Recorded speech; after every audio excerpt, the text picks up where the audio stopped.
My people, it don't happen again, no. Make una see what they see this morning, no. Ohanaeze, they don't come and talk, say nothing concern them as Nigeria, they hold Nnamdi Kanu, they continue.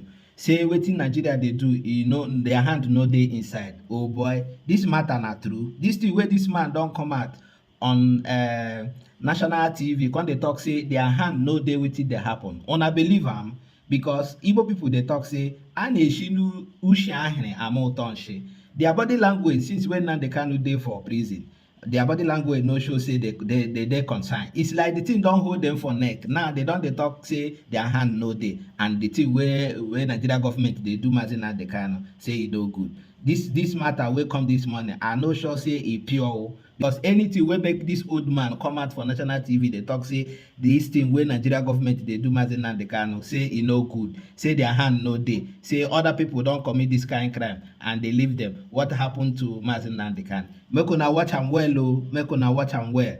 I say make I bring am for a table. Make una look am well whether this man and all of them for Ohanaeze wetin they talk whether not true or been a lie.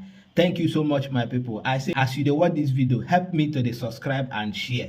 Sometimes if I post video, I go dey see 1,000 something view. If those 1,000 something view they help me to subscribe, una for don't take me to 1,000. I beg.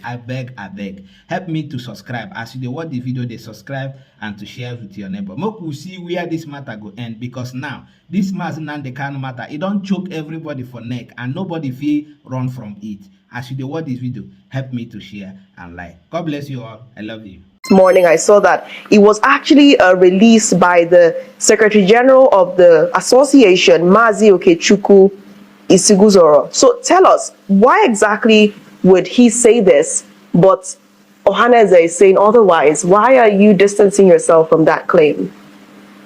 Well, in the first place, the Secretary General of Ohanaeze worldwide is the ambassador, okay, Emuche, MFR. The last position he held before he retired from public service, Nigerian ambassador in South Africa. That's the status of somebody who is the national secretary of Ohanaeze worldwide. I've heard that name you are talking about. He has issued a lot of press releases, but we continue to plead with him. And sometimes he pushes people into confusion. For example, at a point when about 50 lawmakers are channeling, proposing, reaching out, writing to the presidency, trying to lobby for more support for Nnamdi Kanu to be released. At a point, somebody like E.K. Clark is working hard to see how Nnamdi Kanu is released. Chief Emmanuel Iwanya, about 2 weeks ago, was there talking about releasing Nnamdi Kanu. A lot of people is gaining momentum, ready for Nnamdi Kanu getting momentum. And somebody issuing a press release that about 3, we have 5 state governors. Yes. There's always saying that 3 are against the release of Nnamdi Kanu. Is person promoting, how is person helping Nnamdi Kanu now? How is person helping the Igbo? How is person helping the Igbo aspiration for Nnamdi Kanu to be released from the incarceration? Making it an internal crisis. For example, I think the presidency here get to know that the release of Nnamdi Kanu is a threat to Igbo land. How does it really help the matter? So we pleaded with them all the time to stop issuing all these statements, which are at variance with Igbo interests. But somehow, becomes some Igbos are very recalcitrant and uncontrollable. It is need for us to let you know that we are very much determined to follow up the release of Nnamdi Kanu from incarceration. It's overdue. This is because Nnamdi Kanu, some people misunderstand the issue. They don't understand it very well. Nnamdi Kanu is like a phenomenon that represents a lot of interest. Nnamdi Kanu represents the restiveness of the youth of the Southeast as a result of marginalization and the alienation from the centers of power. A lot of conspiracy against the Igbo. For example, 2023. It was generally known that it was time for Igbo to produce a president for Nigeria. But there were a lot of shenanigans and conspiracy theories against Igbo, and that deprived us of the presidency for Nigeria. So things that there was a time we had about 15 Sabi chiefs in this country, and no Igbo was considered fit enough to head one. So these were basis for the agitation in the Southeast. More to that, unemployment, Igbos, anytime they go for employment, most of them are not considered because of their background, not their ethnic background. This is cost restiveness, unemployment in the southeast. What is Nnamdi Kanu talking about? Nnamdi Kanu is instead of continuing this orchestrated marginalization and indignities, it's better to allow them to go. That's what Nnamdi Kanu is talking about. I think we should understand it. Nnamdi Kanu represents a phenomenon of even letting people know that even the Igbo have capacity to turn around the events to their own advantage, like what happened during the war. About 3 years war, Igbo sustained it by ability, ingenuity, manufacturing spare parts, making vehicles move. Igbo were able to pilot aircraft. They were able to sustain that war. They were able to do a lot of things, created their own telephone, developed bombs, and a lot of things they used the ingenuity to do. But that is Nnamdi Kanu and Biafra reminds every Igbo that the Igbo capacity and ingenuity to turn around the event, turn out disadvantage to advantage, and move the economy of Nigeria to assuming that it's fully integrated in the national affairs of this country. So Nnamdi Kanu represents not just Nnamdi Kanu as a person, but at least the event of this country and how it affects Igbo. So that's why all of us in Ohanaeze are very much interested in this. And what we are saying that it has to political, because continue to try him and this and that, talking about terrorism and so on. It's not funny. So we are talking a political solution to the release, whichever way. But there's need for him to be released. So it leads me to ask, before we forge ahead, who exactly is this self-acclaimed Secretary General of the association? Who is he exactly? Actual television has gone so global. Both in quality of programs and so I don't want to use this platform to promote, to dignify any by calling any person's name. All these interlopers, people who answer what they are not. But of course, I have still do the National Secretary of Ohanaeze and the President of Nnamdi. I'm the spokesman. And of course, so a person in Nigeria knows it. But unfortunately, journalists go to promote such characters. And they know that they are intruders, they are interlopers.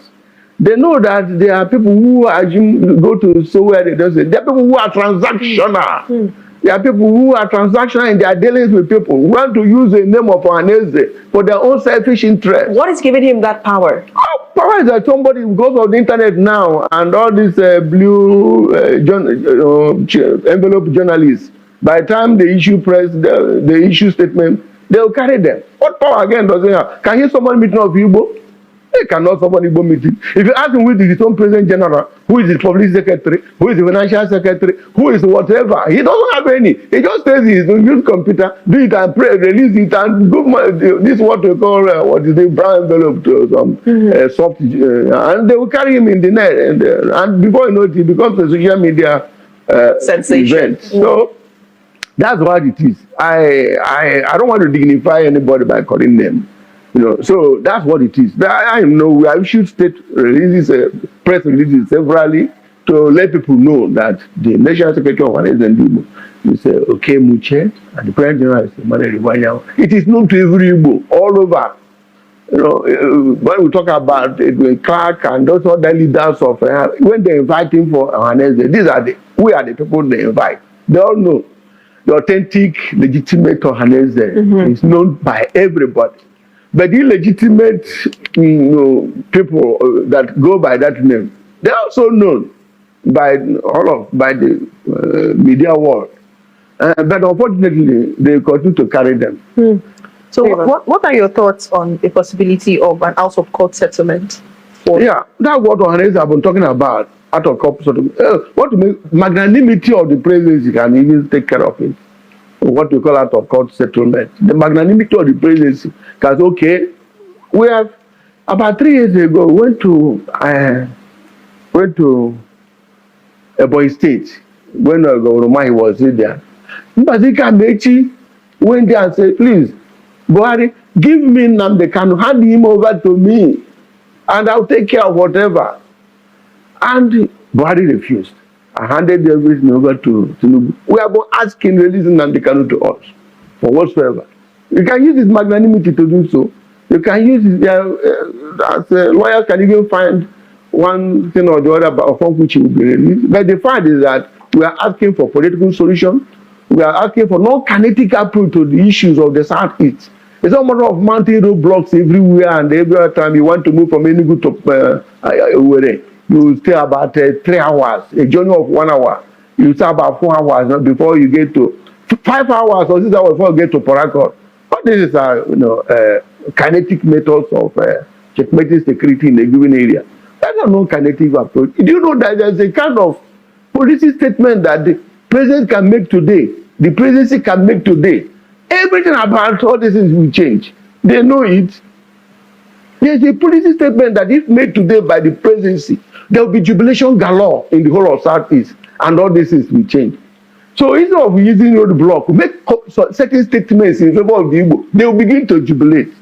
And that's what we have been asking. I hope you understand. Yes.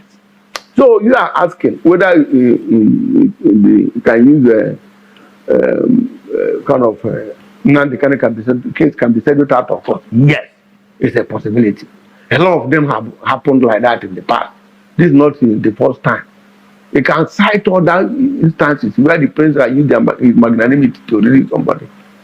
So that's it. But we also know that whatever happened, just like when you look at the case of Nelson Mandela, there has continued to be clamor, like what's happening in the National Assembly today. Maybe about 3 years ago, the kind of support Nnamdi Kanu is getting at the National Assembly wouldn't have been there. It could have been a few support, but today is 50. I'm sure that by next month or two, the number will continue to grow. It will grow. Whether Nnamdi Kanu will be released or he won't be released. I hope you understand. You know, see what happened to Nelson Mandela. Even when he was in prison, they were giving him awards. And the clamor was all over the world. And eventually, he was released. So the more they are detaining Nnamdi Kanu, the more they are even making him popular. To be released, whether he be released or not, he must be released. There's no doubt about that. But what we are talking about is, earlier he is released, the better for the country. The better they do restiveness and insecurity in the Southeast, sit at home and the rest of them. The earlier some of these things stop, the better for the economy of the Southeast and better for the economy for Nigeria. Let's look. I hope you understand. Very well. Let's look at the role of some of the other agitators or supported agitators and the impact that their activities have on the continued detention of Nnamdi Kanu. And when I talk about these agitators, I'm talking about Simon Ekpa, who is away in Finland. What impact is the actions having on this continued incarceration? Well, as far as I'm concerned, we have issued statements against what Simon Ekpa is doing. I've been threatened severally. I've been on that threat for many times that I spoke against Simon Ekpa. But the truth is that we are opposed to sit at home in whatever form. From beginning, we have been opposed to Ohanaeze. Have been opposed to it because Ohanaeze comprises not just myself or Emmanuel Iwanyan, but eminent people who have been experienced and accomplished. Some people who can sit down and envision the consequences of certain actions. So we had the vision that sit at home will not be of any advantage. And of course, we always oppose such things. What about the Biafra Remembrance Day, the Biafra Heroes Biafra Remembrance Day when Biafra Remembrance Day, like I said, in fact, every Igbo man is a Biafra. No reasonable person wake up and say he's opposing Remembrance Day. So even when you are not comfortable with it, you may, but to enforce it is where the problem lies. Who is the enforcer? Non-state actor is enforcing it. I hope you understand. I would say, like myself, any other, when you mention Biafra, I'm touched. It's like that every Igbo. But to begin non-state actors to enforce certain things, that is where the problem comes in. I hope you understand. Yes. So that's it. All right. Are there any factors you would like to elaborate on? Perhaps factors that could be stopping the IPOB leader, Nnamdi Kanu, from being released? Is there any factor that you think could be contributing to it, judging by the statement which you have now said is not authentic, is not originating from Ohanaeze? Are there factors that you think are more appropriately contributing to his not being set free? Yeah, the factors such as what, if you come to IPOB now, looking at IPOB, one will think they are divided. One will think they are divided because ECPA claims to be IPOB in a way. So they seem to be divided. Number two, the mainstream IPOP people sometimes are opposed to Ohanaeze. Because sometimes we don't support their views. Like when there was supposed to be election in Anambra during the time of Soludo. Is it Soludo? Yeah, it's Soludo. Yeah, Soludo election. Even Obiano election. Obiano election, his second term was threatened by IPOB at that time. Ohanaeze stood against it. That was when he was playing general. And it was clash between Ohanaeze and IPOB. So sometimes the IPOB people don't really think we are protecting their interests. Sometimes they label us with names, negative names. Sometimes they call you Fulani, this and that. That is the truth. Is that I've never had anything to do with the Fulani in any way, apart from what you are seeing here. So sometimes they label you, we are this or that. They label me APC. They label, but the person knows that I'm one of the founders of PDP in Enugu, and I've never had anything to do with APC. So there are a lot of negative castigations on the Igbo leaders. So you can see that one of the problems is not affecting what is happening in Nnamdi Kanu anymore. But we are asking that all of us should come together. There's no reason why we should begin to suspect and fight each other. Because we are looking for the same thing. Welfare of the Igbo. How to promote the Igbo interests. How Igbo will be better. We are looking at if there is restructuring. It will accommodate everybody. We are looking at how the young ones will come to us so that we talk and they understand where we are coming from. We are looking at if there is restructuring to give us opportunity to have control over the revenue and the expenditure profile within the jurisdiction. What are the part of the causes of this unemployment? Like we are not been able to explore and exploit the mineral resources within the subsoil and put it to the advantage of the people of the state. We are not been able to exploit them. Look at the coal. Somebody like Peter Mba is a disruptive thinker. He has the capacity to be able to turn around things in what we call coal. And employment will commence. People will be sitting on wealth. You cannot even exploit it. You cannot use it. And because everything is controlled from the center, Abuja. So that's why we're talking about restructuring. I think that we're able to have restructuring. All this, what our boys are talking about, situation, there will not be any need for that. Because one, we will have an opportunity to take control over our own resources. And of course, Igbos are very outreaching. We are very comfortable wherever we are. If you go to almost all the markets in West Africa, Ghana, I've visited all these places. Each time I enter, sometimes in some markets in Ghana, they will be speaking Igbo. So we are very comfortable wherever we are. So whatever budget is, when you talk about budget of Ghana, every budget in Ghana will always end in their central market. And those in the central market of Ghana, they are the Igbo. If you go to Sierra Leone, the whole budget in Sierra Leone will always end in the market of Sierra Leone. And those in the market of Sierra Leone, they are Igbo. We are there to harvest. Go to Houston. When I was in Houston, Texas, I was surprised whether I was still in Nigeria. Everywhere we are outreaching. So we can reach anywhere, yet have consolidate our own base and take a full advantage of it. And yet take control of what is happening in all the markets in the world. That is what the structure is talking about. So, but if we narrow ourselves to Igbo land, it's not to our own advantage because we are very outreaching sort of people. We move about. We can turn adversity into opportunity and exploit it to our own advantage. So the wider the space Igbo have, the better for them. Thank you understand? Very well, thank you. Our young boys in IPOB, whatever, should come together. Let's all reason to let's understand. I have children. I have grown up. What you can talk of children, quality wise, I have them. I'm talking about their own interests. And when I talk my own children, I'm talking about children everywhere. I hope you understand. Every child is my own son. So, but sometimes they think that we are not protecting their interests. They label us for and they label us this and that. But I'm comfortable with it because personally, I'm very proud that I've not had any dealings with anybody with respect to how to mortgage interests of the Igbo for one thing or the other. I hope you understand. Yes. That's where we are. So much. I mean, thank you for clearing the air on that and separating fact from fiction because that's why the media is here, sometimes to correct impressions.